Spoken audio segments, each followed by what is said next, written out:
Sir, शिशु को एक दिन में कितनी बार स्तनपान कराना चाहिए? स्तनपान का जो ड्यूरेशन है वो कितने मंथ्स तक कंटिन्यू करना चाहिए? 6 मंथ्स, 1 ईयर या उससे भी? स्तनपान कराने वाली माँ है, उन्हें क्या खाना चाहिए? माँ का जो मानसिक स्तर है या वो स्ट्रेस में है, तो क्या उसका असर भी बच्चे के दूध पर पड़ता है? ना ही ग्राइड वाटर देना है, ना ही ऊपर का गाय का दूध, बकरी का दूध, भैंस का दूध, ऊपर का पानी, हनी वाटर, ऐसा कोई भी तरह की जलन बूटी कोई भी चीज है वो आपको नहीं देना है। नमस्कार, जीवीएच केयर कनेक्ट में आपका स्वागत है।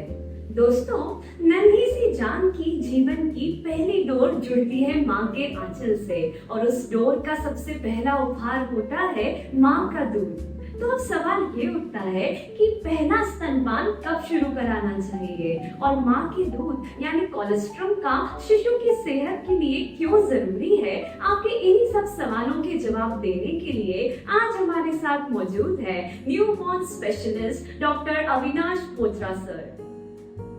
थैंक यू मैम, डेफिनेटली ये चांस देने के लिए मुझे कि आज मैं अपनी कुछ इन्फॉर्मेशन जो नॉर्मल लोगों के साथ में शेयर कर सकूं। जो मदर का मिल्क है, जो पहला उपहार है, वो बच्चे के लिए बहुत ही जरूरी है कि उसे तुरंत 1 घंटे के अंदर है वो मिल जाए। अगर जैसे ही बेबी बॉर्न होता है उसका ब्रेस्ट फीडिंग 1 घंटे के अंदर है वो स्टार्ट होना चाहिए। बिल्कुल, पहला स्तनपान बनाने के अंदर स्टार्ट होना चाहिए। और जो ब्रेस्ट मिल्क है उसकी इम्पोर्टेंस क्या है, क्यों हमको 1 आवर के अंदर करवाना है? बिकॉज उस ड्यूरेशन के अंदर जो है बेबी सबसे ज्यादा एक्टिव होता है और वो सबसे ज्यादा मदर के लैच कर सकता है। मतलब वो जो बॉन्ड है मदर का और बेबी का वो उतना ही ज्यादा है, वो जल्दी से जल्दी है वो उनके साथ में बन जाएगा और बेबी है वो जल्दी से जल्दी फीडिंग करना भी स्टार्ट करेगा। अब मदर का जो मिल्क है वो इनिशियल मिल्क को कोलेस्ट्रॉल बोलते हैं, उसको लिक्विड गोल्ड भी बोलते हैं, बिकॉज वो इतना प्योर है, इतना न्यूट्रिटिव वैल्यू है उसकी कि उसको इनिशियल स्टेज में उसको मिस हम नहीं कर सकते हैं। तो ये जो कोलेस्ट्रॉल है सर, और स्तनपान का जो मदर का फर्स्ट दूध रहता है, तो ये बच्चे के लिए क्यों जरूरी है? देखिए, कोलेस्ट्रॉल जो है वो नॉर्मली कई मिथ्स चलते हैं कि जैसे इनिशियल स्टेज में जो येलो कलर का मिल्क रहता है वो सही नहीं है या वो गंदा दूध है, उसको निकाल के वो कई मदर से वो या घर में जो दादी है वो उसको पिघवा देती है कि ये दूध अच्छा नहीं है। बट वो दूध है वो बहुत ही इंपॉर्टेंट दूध है, वो बहुत ही न्यूट्रिटिव है। उसके अंदर सब तरीके के एंटीबॉडीज हैं, इम्यूनोग्लोबुलिन्स है, प्रोटीन है, फैट है, जो रिक्वायरमेंट बेबी की ग्रोथ के लिए है वो सारे उसके अंदर वो पर्याप्त मात्रा में उपलब्ध है। इसीलिए जो कोलेस्ट्रॉल है वो फीडिंग करवाना बहुत ही ज्यादा इम्पोर्टेंट है। तो ये जो कोलेस्ट्रॉल होता है सर, तो इसमें फर्स्ट मिल्क में कौन-कौन से पोषक तत्व होते हैं जो शिशु के लिए जरूरी है? जैसा कि मैंने बताया आपको कि इसके अंदर एंटीबॉडीज और रोग प्रतिरोधक क्षमता को बढ़ाने के सब तरीके के जो पोषक तत्व वो मौजूद रहते हैं। इम्यूनोग्लोबुलिन्स होते हैं, लैक्टोफेरिन होता है जो बॉडी की ग्रोथ को, ब्रेन के डेवलपमेंट को, वो सबको बढ़ाने के लिए इम्पोर्टेंट होता है। तो ये जो है वो बहुत ही इम्पोर्टेंट पोर्शन है एक ब्रेस्ट मिल्क का। Okay sir. सर, शिशु को एक दिन में कितनी बार स्तनपान कराना चाहिए? यस, ये बहुत ही इम्पोर्टेंट क्वेश्चन है क्योंकि हर माताएं जो मदर्स रहती है वो कंफ्यूज रहती है कि कितनी बार फीडिंग करवाना चाहिए। तो नॉर्मली जो बेबी है उसको 2 से 3 घंटे में हर फीडिंग करवाना चाहिए। तो अगर आप 24 आवर्स में देखें तो कम से कम 8 से 12 बार जो है उसको ब्रेस्ट फीडिंग करवाना चाहिए। और सर, ये जो स्तनपान का जो ड्यूरेशन है वो कितने मंथ्स तक कंटिन्यू करना चाहिए? 6 मंथ्स, 1 ईयर या उससे भी ज्यादा? यस, जो स्तनपान है वो हम 6 मंथ्स तक एक्सक्लूसिवली ब्रेस्ट फीडिंग बोलते हैं। मतलब 6 मंथ तक मदर माँ के दूध के अलावा कुछ भी नहीं आपको बेबी को देना है। ना ही ग्राइड वाटर देना है, ना ही ऊपर का गाय का दूध, बकरी का दूध, भैंस का दूध, ऊपर का पानी, हनी वाटर, ऐसा कोई भी तरह की जलन बूटी कोई भी चीज है वो आपको नहीं देना है। और अदर देन कोई भी मेडिसिन अगर है तो वो अगर डॉक्टर ने प्रिस्क्राइब किया है तो वो आप दे सकते हो। अदरवाइज माँ का दूध ही बच्चे के लिए अमृत है। बिल्कुल सर। और सर, हमें कैसे पता चले कि बच्चा पर्याप्त दूध पी रहा है? यस, जैसे कि अगर बेबी फीडिंग कर रहा है 8 to 12 टाइम्स तो हमें उसमें ये ध्यान रखना है कि बच्चा वो हर 6 आवर्स में एक बार तो यूरिन पास करे, ठीक है। उसके बाद में डेली उसका वो वेट गेन का पैटर्न होना चाहिए, वो कंटिन्यूसली वेट गेन करते रहना चाहिए। फीडिंग करने के बाद में जैसे कई मदर्स कहती है कि सर 15 मिनट करवाएं, 1 आवर फीडिंग करवाएं, तो नॉर्मली बेबी जो है वो 20 से 25 मिनट की फीडिंग के बाद में उसका वो पेट भर जाता है।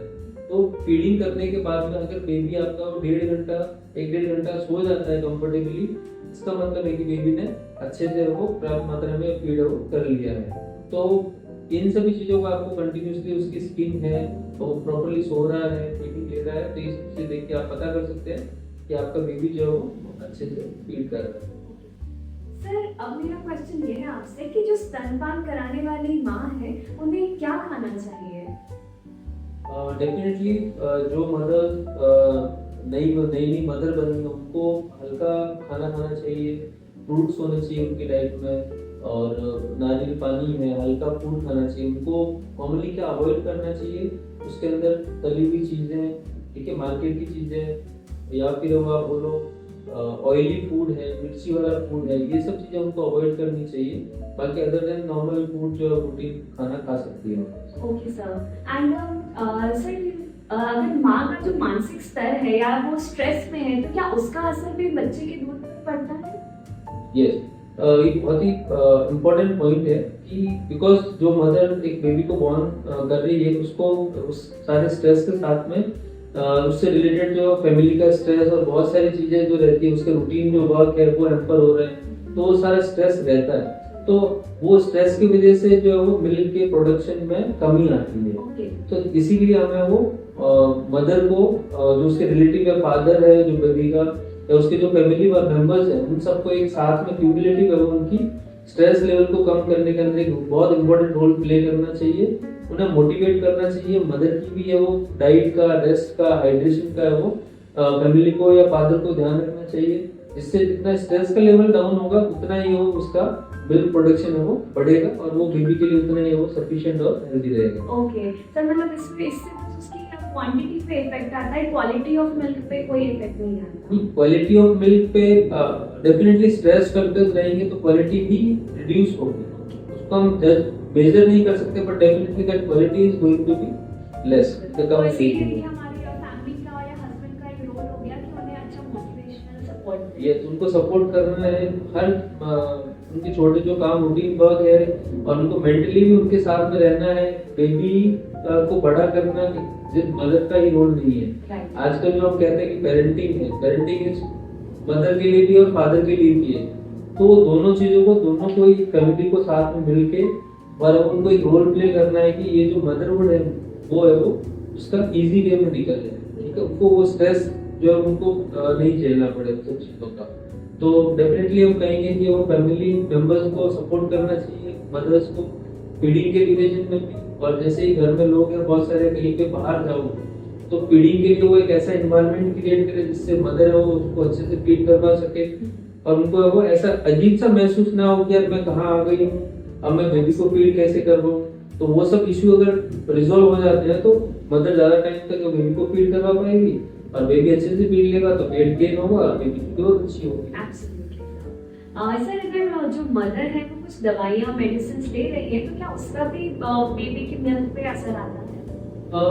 यस, मतलब बहुत सारी मेडिसिन ऐसी हैं जो कुछ कैंसर कीमोथेरेपी की मेडिसिन हैं, वो सारी मेडिसिन का वो इफेक्ट वो रहता है। बाकी अदरवाइज जो नॉर्मल मेडिकेशन से कोई भी बेबी के ऊपर कोई उसका इफेक्ट नहीं पड़ता है। बट डेफिनेटली अगर कोई मदर मेडिकेशन स्टार्ट कर रही है तो वो अपने गायनेकोलॉजिस्ट से कंसल्ट करके, डॉक्टर से कंसल्ट करके ही मेडिसिन स्टार्ट करे, तो डॉक्टर ऑटोमेटिकली वो मेडिसिन नहीं प्रिस्क्राइब करेगा जो बेबी के अंदर जाने के चांसेस होते हैं। और एक और इम्पोर्टेंट चीज बता दूं, जैसे ब्रेस्ट फीडिंग करती है बेबी, तो उससे जो मदर के अंदर के ओवेरियन कैंसर के चांसेस है वो घट जाते हैं। इसलिए ये भी एक बेनिफिट है वो मदर को है। बेबी को तो जो फीडिंग मिल रहा है उसका बेनिफिट तो बेबी की ग्रोथ के लिए, बट उसका वो मदर की हेल्थ पे भी वो बहुत अच्छा इम्पैक्ट पड़ता है। इसलिए हम ये कहेंगे कि वो कंटिन्यूस फीडिंग है वो जल्दी से जल्दी स्टेब्लिश करनी चाहिए। 6 मंथ्स तक एक्सक्लूसिव ब्रेस्ट फीडिंग करना चाहिए। उसके बाद में जब आप ऊपर का देना स्टार्ट करते हो, जिसे कॉम्प्लीमेंट्री फीड बोलते हैं, उसके साथ साथ में फीड को, दूध को 2 साल तक वो मदर धीरे धीरे उसको पिला सकती है। 2 साल के बाद में वो बंद करवा सकती है एकदम कंप्लीट जो है वो मिल्क को। Okay okay, thank you so much sir. और आप कोई एडवाइस जो आप हमारे व्यूअर्स को देना चाहेंगे सर? मैं बस एक ही चीज कहना चाहूंगा कि बेबी को एक्सक्लूसिव ब्रेस्ट फीड करवाएं 6 मंथ तक। कोई भी आपको कोई भी एडवाइस दे, अगर आपको लग रहा है कि आपका मिल्क सफिशिएंट आ रहा है तो आप डेफिनेटली वो हर 2 घंटे में एक्सक्लूसिव ब्रेस्ट फीड करें। अभी फैमिली को मैं ये कहना चाहूंगा कि डेफिनेटली आप लोगों को मदर के जो ये पीरियड है 3 मंथ 6 मंथ्स का, उसके अंदर आपको उनका बहुत ज्यादा सपोर्ट करना है। सपोर्टिव रोल प्ले करो जिससे मदर का स्ट्रेस लेवल कम हो, बच्चे का मदर का बॉन्डिंग बढ़े, आप लोगों का एज ए फैमिली एक बॉन्डिंग इंप्रूव हो, जिससे वो बेबी की और सबकी मेंटल जो इलनेस है वो कम हो, मदर की मेंटल हेल्थ वो अच्छी रहे, आप लोग भी वो अच्छे से रहे सब लोग मिलकर। Thank you. Thank you so much sir for being with us today. And still अभी भी आपके मन में ब्रेस्ट फीडिंग या स्तनपान से रिलेटेड कोई भी सवाल या डाउट्स मन में रह गए हैं तो वो आप हमें कमेंट सेक्शन में पूछ सकते हैं। Thank you so much.